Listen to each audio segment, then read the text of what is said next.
Você já tomou um refresco? Talvez você já tenha entrado em alguma lanchonete e pedido um suco e com aquela empolgação para tomar aquele suco com o sabor marcante daquela fruta e de repente a pessoa te dá um refresco, que seria como se fosse um suco diluído.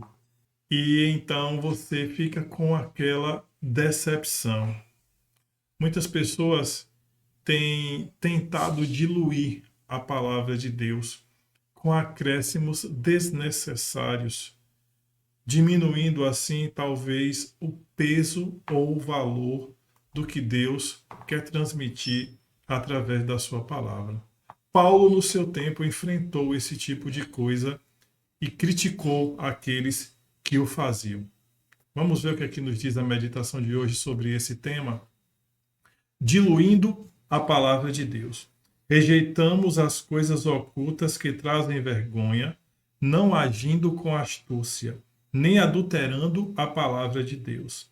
Assim, pela manifestação da verdade, nos recomendamos à consciência de todos na presença de Deus. 2 Coríntios capítulo 4, verso 2. No texto de hoje, Paulo contrasta seu ministério com os falsificadores que comercializavam vinho adulterado, um problema recorrente na Roma antiga. Plínio, um escritor contemporâneo do apóstolo, reclamava da quantidade de vinho falsificado que havia em Roma. Segundo ele, nem os nobres sabiam se o que bebiam era genuíno. Em 2 Coríntios 2,17, Paulo já mencionava aqueles que viviam mercadejando a palavra de Deus e agora fala daqueles que a adulteram com astúcia, ou seja, falsificam-na antes de apresentá-la ao povo. Esse jogo de palavras, mercadejar e adulterar, foi usado posteriormente por Luciano Samosata, 120 a 180 depois de Cristo.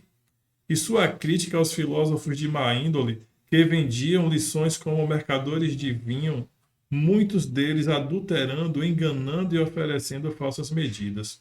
O verbo grego doloô, usado tanto por Paulo quanto por Luciano, está relacionado ao termo dolo, em português, e originalmente significava diluir uma ânfora de vinho em maior quantidade de água para diminuir a concentração e servir mais pessoas. Embora os gregos e romanos costumassem a beber vinho diluído em água, o exagero na mistura representava um delito. Um grafite encontrado em Pompeia descreve uma viagem enganosa na qual água era comprada e revendida como se fosse vinho. Paulo não estava, é claro, fazendo apologia ao consumo de álcool, mas aproveitou uma situação comum para ilustrar seu ponto de vista. Enquanto a sociedade enfrentava problemas com aqueles que às escondidas adulteravam o vinho, a igreja lidava com os que secretamente deturpavam a palavra de Deus. Paulo ressaltou que não diluía a palavra com acréscimos desnecessários, como muitos de seu tempo o faziam. Se era assim naquele tempo, imagine hoje. Precisamos mais do que nunca pregar a pura palavra de Deus, sem diluições que comprometam sua pureza. Uma mensagem que acomode os agitados, mas desperte os acomodados. E quanto a você, como está recebendo e compartilhando a mensagem de Deus? Pura ou diluída?